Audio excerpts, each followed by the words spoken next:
Okay. Good. Well, officially, good morning, everybody. Thanks for jumping on this call today.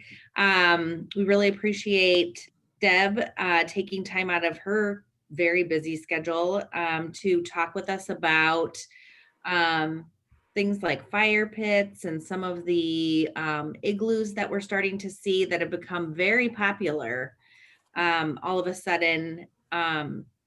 Well, actually, they were making an appearance even last year over in Cedar Rapids, but certainly because of COVID-19, restaurants are doing anything that they can to try to drive business. And certainly people feel more comfortable being outside. That's still something that is ringing true. So, but there are some issues that come up when obviously we're dealing with fire, open flames, and then putting an igloo or structure or a tent on top of that becomes a fire hazard and a safety issue. And so there's some things that need to be worked through there. And so that's why we said we're just gonna call our chief, our awesome fire chief, and we know that she'll be able to help walk us through some of these issues. So Deb, thanks again for being here. I'm just going to go ahead and turn it over to you if that's okay. You're on mute. That's going to be my new t-shirt. You're muted. I'm going to try to get Raycom to make those. Anyway, good morning. And I'm so glad to be able to talk to everyone because this is really important and dear to me too. I do a lot of traveling and I've been to Denver, Detroit, all the big cities during the winter and have seen some of the things they've done. And so I want to see those things here. I think it's fabulous. And of course, there's this fire code thing that everybody seems to think that's in the way. It's not in the way. It does cause a little bit of angst because sometimes it might cost a little more to make that safe, but it's no difference than you paying for your insurance. And if someone would get hurt, the liability that would happen to your business too, if someone did get hurt in one of these structures or outside your business. So that's what's important to me too. We not only try to protect all of our business owners from fire, but we also want to protect you from liability. We don't want to lose you. And that's what's so important. There are many businesses across the country that have gone under because of an accident that happened at their business and the lawsuits that happened afterwards. There have been business owners across the country too that have had fires and they ended up in prison. They ended up because the fire code wasn't followed. People were killed. So that's what we don't want in Marion. So that's another reason we're really adamant about keeping you guys protected.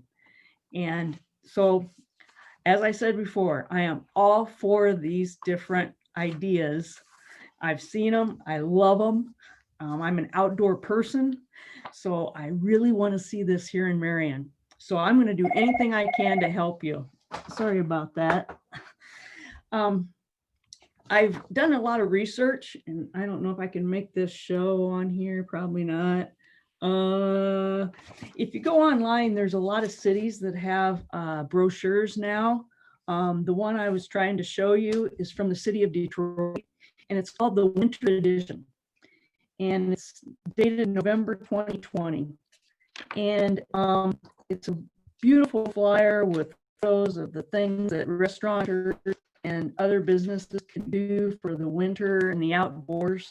And it gives all the fire code, the building code, all those things in it that can help guide every business owner to do it right, to do it safe, and have a wonderful place that people want to come to.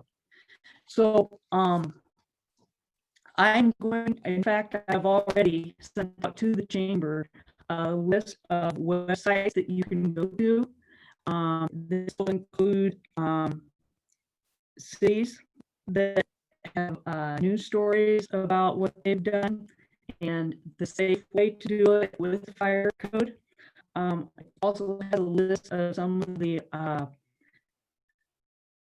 domes and igloos that you can purchase. Also on there is about COVID and how sometimes these structures do not keep people safe from COVID either. It all depends on how you use those structures. So we also want to keep everyone safe from COVID too. So that's a big thing with the fire department too. We're kind of on keeping everybody's health also. So with all of that, we're going to send that out after this, and hopefully send it out to all the business owners so that they'll just have a guide that'll help with the links that you can go to and take a look. We are going to be developing our own Marion guide next week. I have to get with the building department, planning department, and then our own fire marshal and put this together, and then we're going to send it out to all the business owners of Marion, all the things you can be able to do.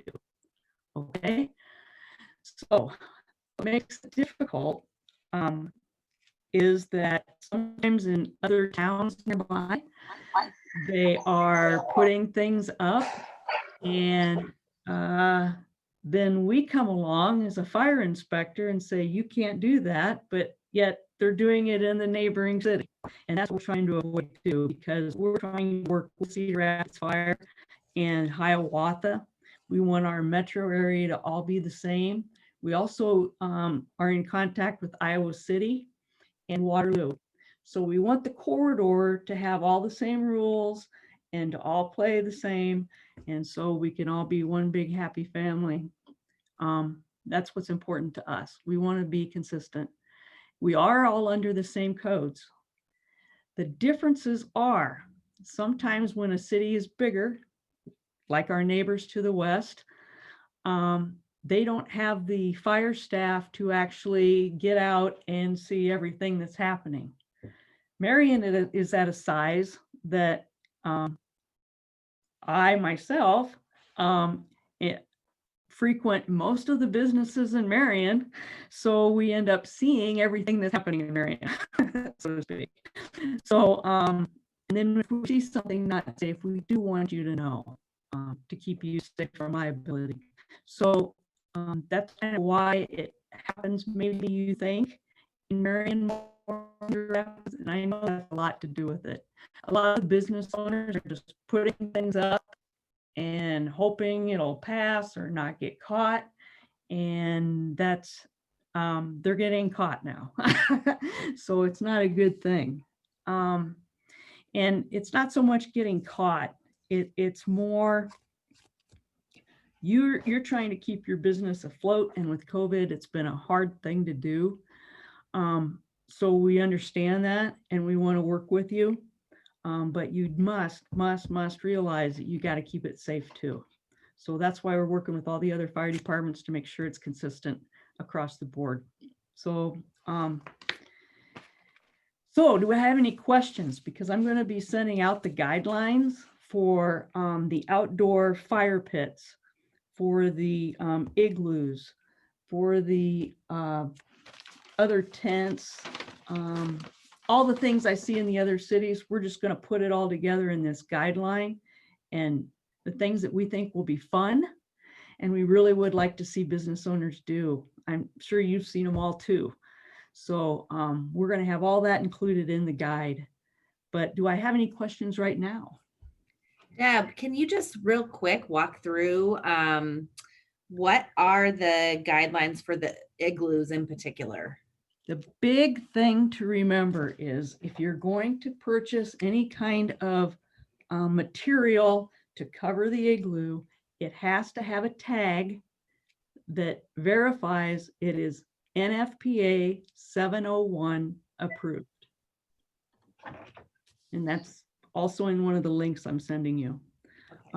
NFPA 701 has to be approved on that tag. Unfortunately, what happened in one of the businesses here in Marion, they put it up. we looked at the tag, and the tag actually said everything but the word flammable. It said, do not smoke, do not put any heating within 3 feet, do not do this, do not do that. And that's obviously not safe. In fact, we have this joke among the fire service about these new igloos that aren't fire retardant. We call them shrink wrap, because if a fire would occur in one of them, it's going to shrink wrap the people inside. So they're just going to melt. And that's a very dangerous thing. So it needs to be fire rated, and it must meet NFPA 701. That's the big deal. Perfect. Is there anybody that, any business that you've seen in this area that is doing it right? Yes. Waterloo, I've already seen doing it right. In Iowa City, they have. In Cedar Rapids, I haven't really visited anywhere yet, but I'm under the understanding that 2 of the businesses the fire department told me, and I think it's the Pour. Yep. Local Pour. Yeah. That theirs passed all the criteria.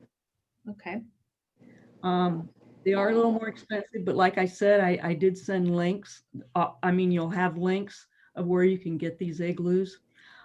You can also just purchase the plastic wrap that's fire retardant and build them yourselves.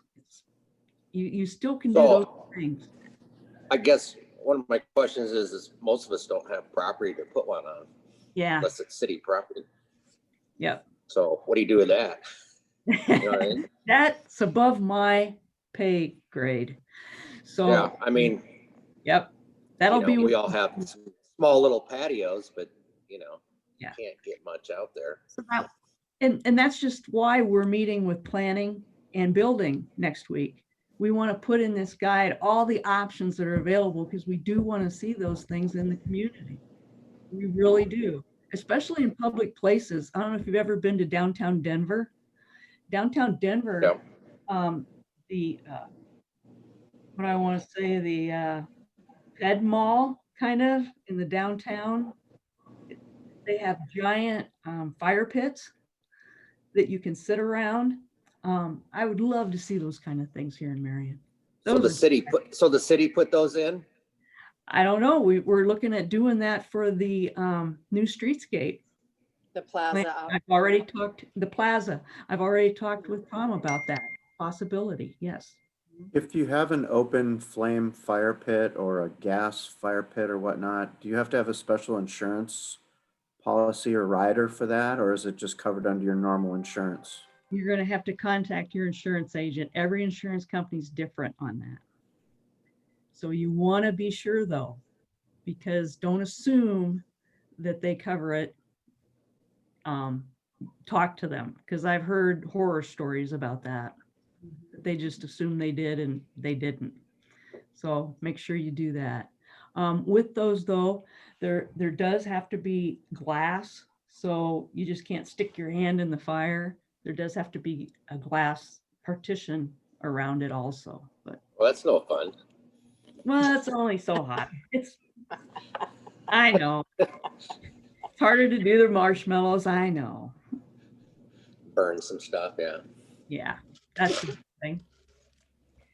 so we would need to, if we were interested then, Deb, in doing some igloos like in the alley, for instance, or up in the bus stop area where we had the tables this last summer, we would just, we're gonna have to take that to council and ask if it's even a possibility.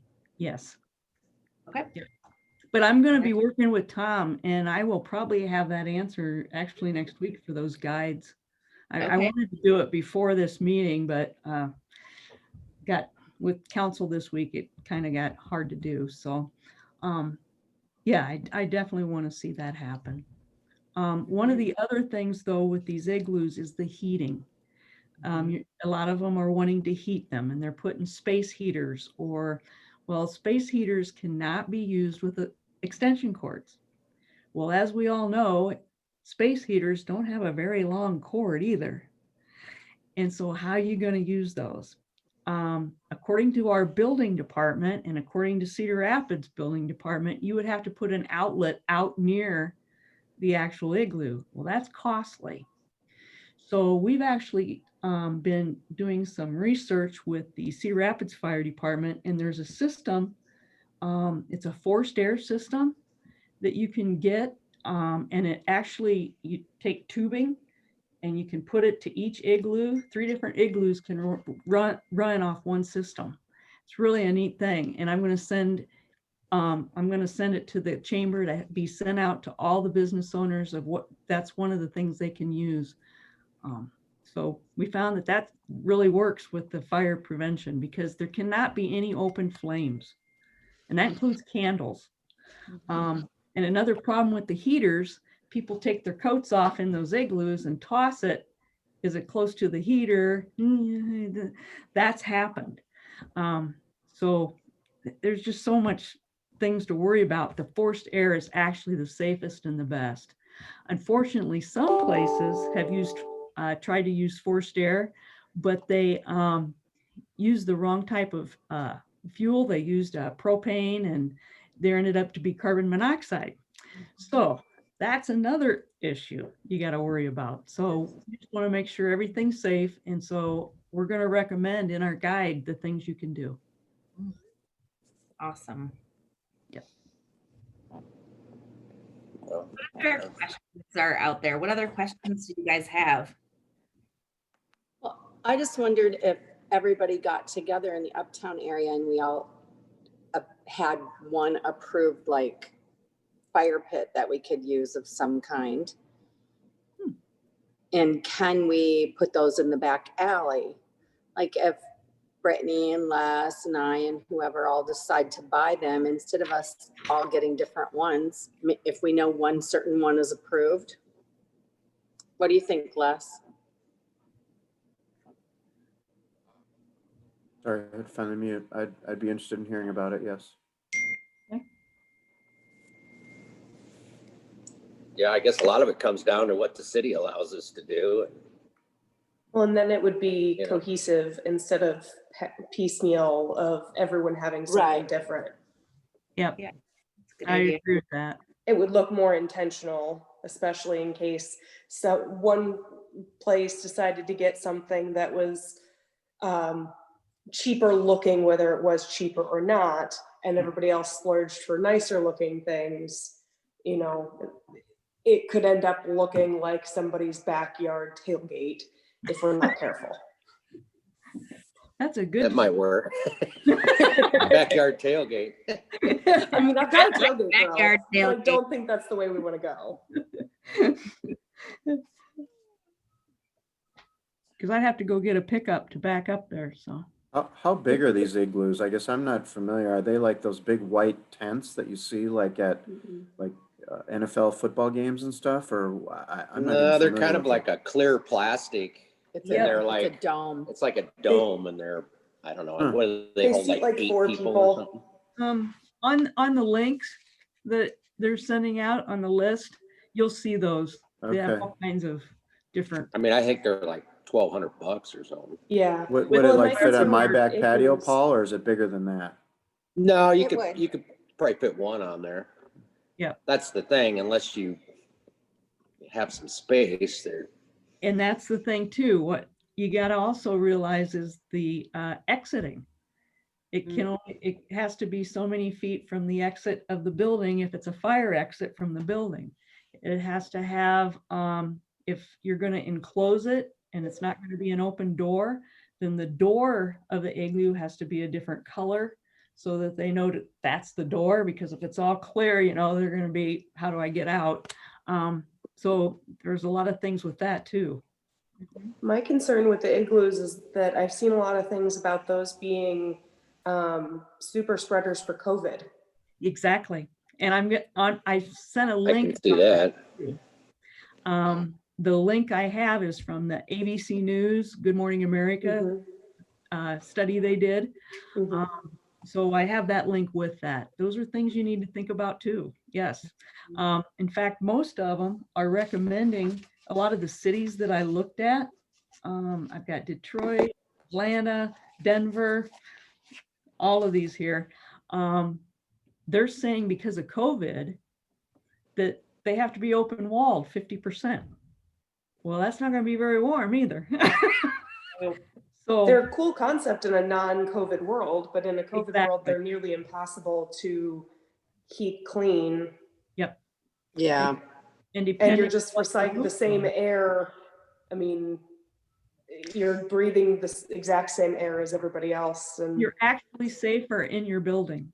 yeah, But it's hard to explain that. educate the public with that. That's the Mhm. thing. They think, oh no, I'm outside. But actually what they found in the studies is inside your building is safer than the igloos. And the reason is because you have an air transfer system inside your building. It's circulating the air. And those igloos, it's not. So they're saying with, if you want to protect from COVID, then you have to have an open wall structure pretty much.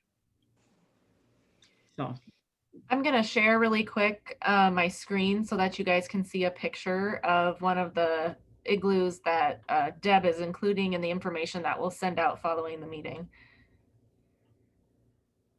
All right, are you able to see that? Yeah. Yeah. yeah.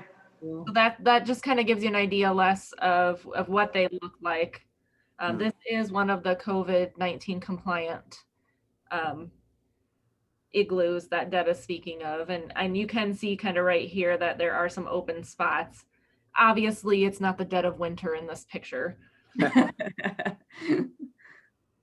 Do you have pictures of what like a fire feature would look like? I do have those in there too. Okay. But you're saying you can't have a fire feature inside an igloo, right? No. No open flame. Okay.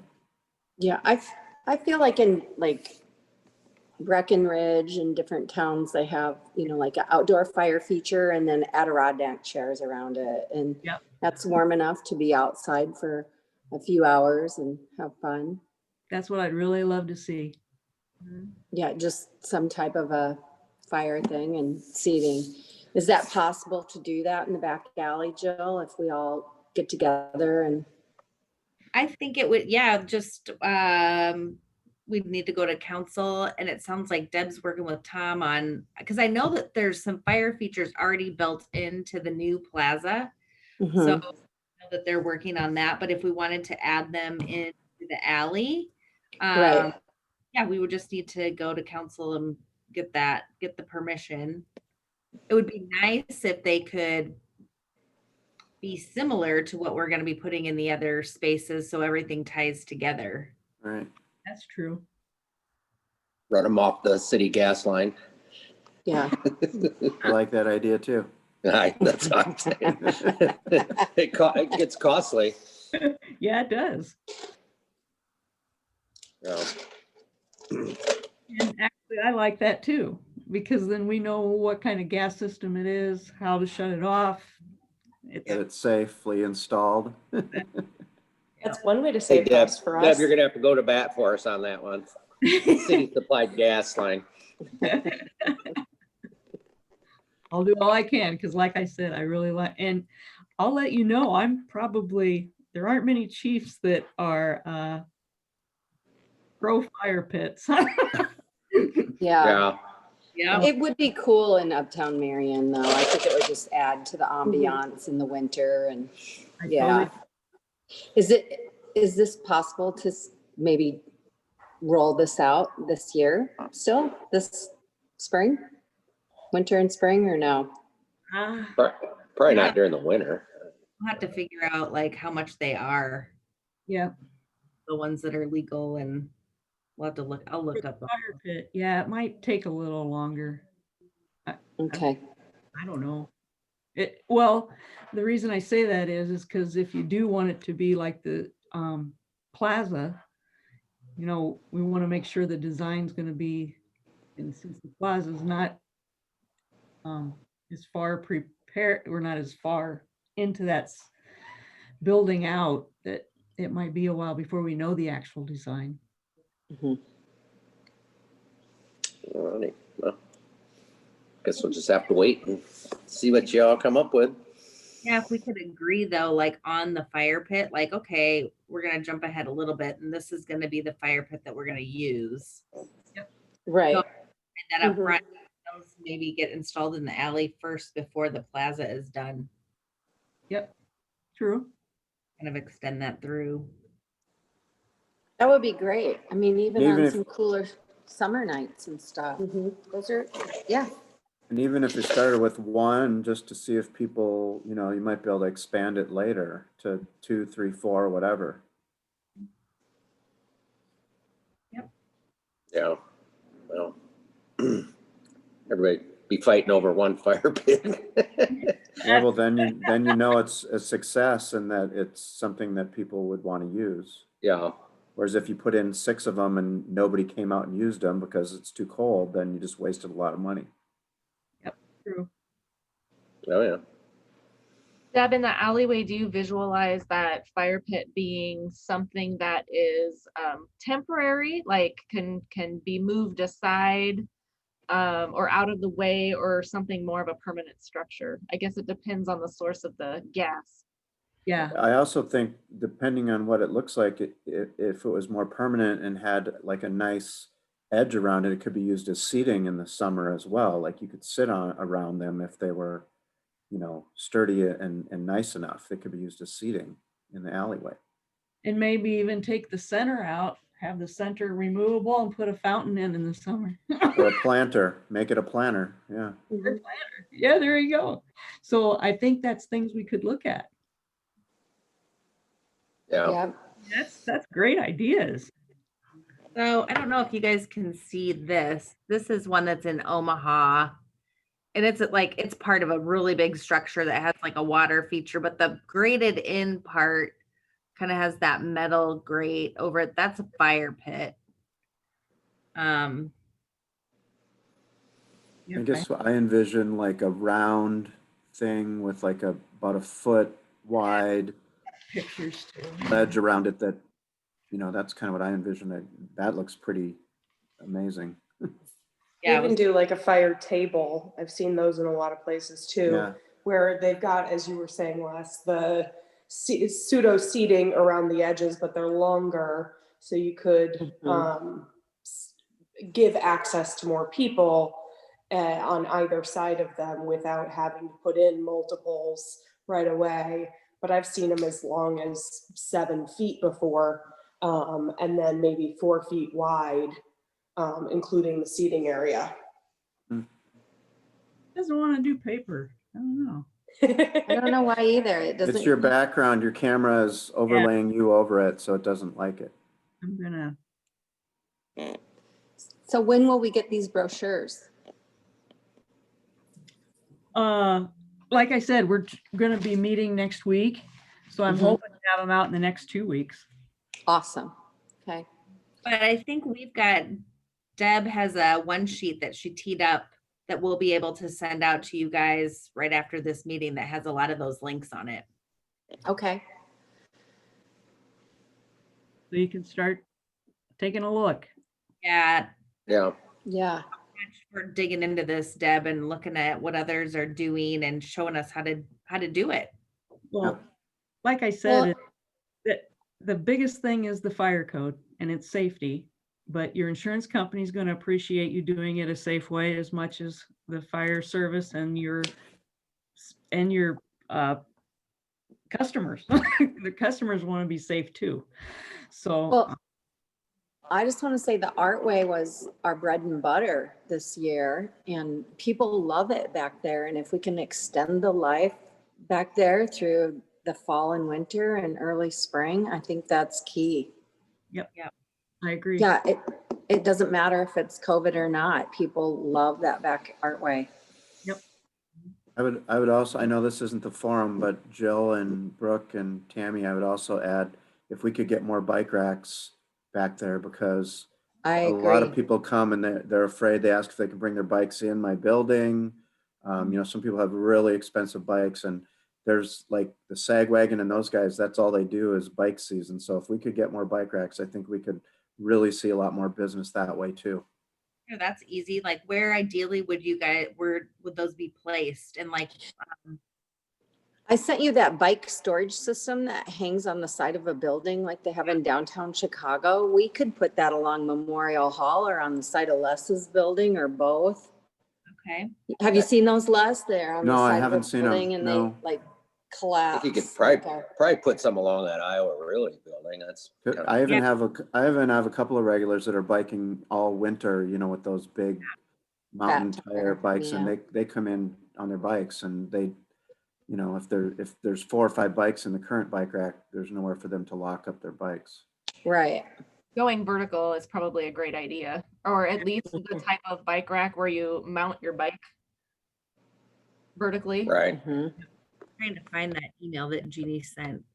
We Yeah, also- Anyway, sorry to just, No, That's great feedback, Les. Thank you. I hadn't heard that before, so yeah. And go to BPAC too. If there's a event that you know of that's coming into town that has a lot of bicyclists that maybe we're not aware of, let us know, because BPAC has temporary bike parking like hangars too that we can set out, and if there's just a big biking event coming. yeah, we're just a little bit too far off some of the trails to get the regulars, but there's a lot of people who are still out biking a lot, so.